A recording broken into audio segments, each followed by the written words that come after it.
Assalamualaikum warahmatullahi wabarakatuh. Selamat siang Pontianak. Apa kabar? Baik, luar biasa sekali Bang Anies. Jadi ini dari tadi teman-teman itu udah rame banget manggilin nama Bang Anies. Karena udah gak sabar mau desak Bang Anies. Sampai tadi ada satu yang nanya sama saya. Nanya ke saya nih, Bang Moderator. Bang Anies itu STKK gitu. Saya nanya, STKK. Bang Anies gak tahu STKK? STKK ini. Bentar. Rasanya seperti debat kemarin.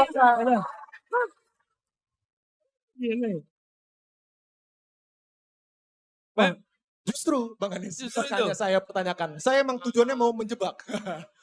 STKK ini adalah siap didesak kawan-kawan. Bang Anies. Oke, untuk pertanyaan pertama Bang Anies. Ini kan kebetulan kita di Pontianak Bang Anies, di Kalimantan Barat. Nah, yang lagi hangat di Pulau Kalimantan ini adalah adanya pembangunan IKN. Kita lihat di berita kayaknya Bang Anies dan Caimin itu ada suatu kurang sreg nih sama IKN. Selain itu juga kita tahu di Kalimantan ini ada program food estate nih Bang Anies. Kemarin kita lihat udah ada ini kabarnya ada jagung ditanam di polybag begitu. Dan Bang Anies juga menyampaikan bahwa katanya food estate ini tidak berpihak kepada petani. Pertanyaannya Bang Anies, jadi Bang Anies ini mau bangun apa sih di Kalimantan? Boleh? Kita minta Bang Anies jawab dalam waktu 2 menit. Silakan Bang Anies. Ini pertanyaannya bagus. Mau bangun apa di Kalimantan? Karena berarti seluruh wilayah Kalimantan yang dijangkau. Bukan hanya satu lokasi di Kalimantan. Oke? Itu bedanya. Karena ketika kita bicara dua hal itu, IKN satu lokasi di Kalimantan. Pertanyaan, masyarakat Kalimantan Barat dapat apa? Jangankan masyarakat Kalimantan Barat, masyarakat Kalimantan Timur dapat apa? Oke? Sementara kalau kita lihat nih, saya sampai punya catatan. Apa yang mendasar? Saya ingin berikan perbedaan. Antara keinginan dengan kebutuhan. Kalau Anda punya keinginan dan kebutuhan, mana dulu yang diselesaikan? Mana dulu? Kebutuhan. Dan ketika bicara kebutuhan, tadi saya bicara juga dengan Monsignor Agustinus, kebutuhan paling utama salah satunya adalah tentang peningkatan kualitas manusia. Betul? Kesehatan pendidikan. Saya sampai cek datanya. Datanya di 5 provinsi Kalimantan ini, ada kelas yang rusak berat itu jumlahnya 10.000 ruang kelas. Oke? 79.000 itu SD, SMP, SMA sampai dengan SLB. Dan kalau dicek nih, di Kalimantan Barat sendiri, itu ruang kelas yang rusak berat itu jumlahnya 28.000 ruang kelas berat. Sekarang, apakah itu perlu dibiarkan? Kalau tidak, lebih baik uangnya digunakan untuk memperbaiki kualitas manusia gitu. Nih, kita ingin di Kalimantan jalan-jalan terbangun dengan baik. Betul. Dan datanya nih, Kalimantan Barat ini salah satu provinsi di antara 10 provinsi yang paling banyak jalan rusaknya.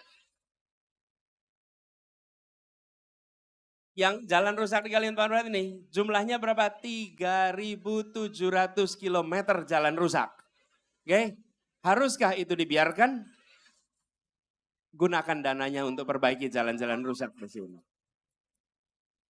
Jadi, ketika kita bicara tentang pembangunan, pikirkanlah pembangunan untuk satu pulau, untuk seluruh penduduk di pulau ini, bukan hanya satu lokasi. Kemudian seakan-akan semua mendapatkan sesuatu. Tidak, yang mendapatkan adalah mereka yang bekerja di tempat itu. Mereka yang tidak bekerja di tempat itu, mereka tidak mendapatkan apa-apa. Oke? Pertanyaannya, mungkin kita bangga karena ada sebuah kota terbangun di pulau kita.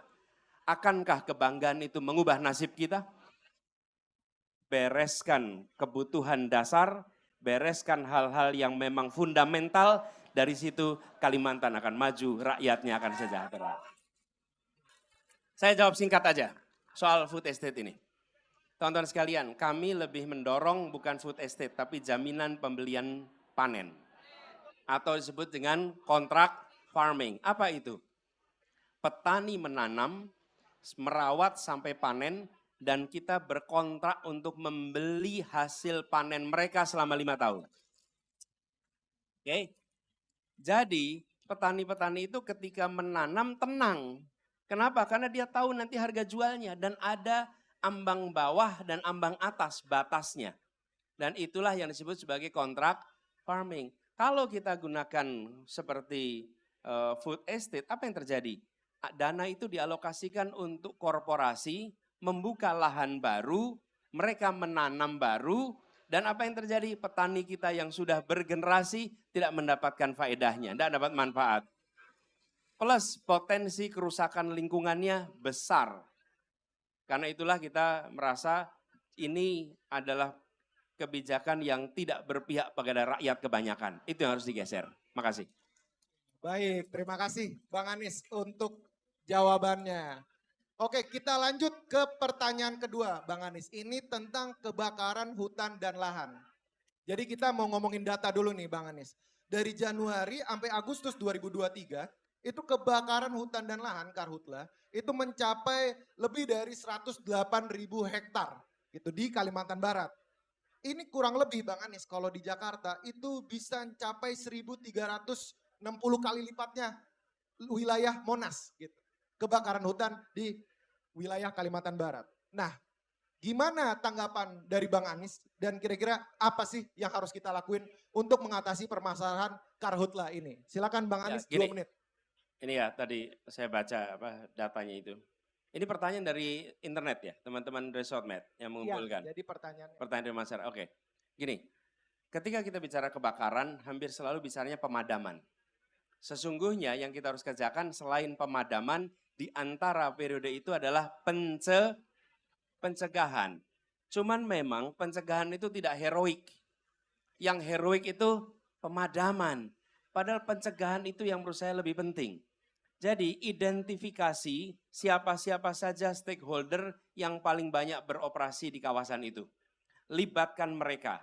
Bahkan dalam catatan kami, itu ada banyak organisasi non-pemerintah yang bisa dilibatkan untuk pencegahan. Catatan kita ini, ada Tropenbos, ada Pengawal Merah Putih, ada Flora Fauna Indonesia, ada Inisiasi Alam Rehabilitasi. Ini semua adalah organisasi-organisasi plus masyarakat yang bisa diajak kolaborasi untuk pencegahan. Jadi anggaran harus disiapkan bukan hanya untuk pemadaman, siapkan anggaran untuk pencegahan. Memang teman-teman sekalian, mencegah kebakaran itu tidak heroik. Karena tidak bisa ditunjukkan. Saya beri contoh aja. Ketika di tetangga sebelah ada kebakaran. Oke, pemadam kebakaran datang. Selesai dia memadamkan, semua orang akan mendatangi. Terima kasih, Bapak, Ibu adalah pahlawan kami yang menyelamatkan dari kebakaran. Betul kan? Orang yang sama melakukan pencegahan keliling ke rumah-rumah, memeriksa listrik, memeriksa saluran gas, meriksa dan berhasil mencegah, tidak ada yang datang ke mereka dan bilang, terima kasih Anda pahlawan. Betul tidak?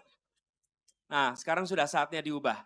Sekarang kita harus konsentrasi pada pencegahan sehingga kita tidak harus mengalami kebakaran hutan. Gitu kira-kiranya. Baik, terima kasih Bang Anies untuk jawabannya.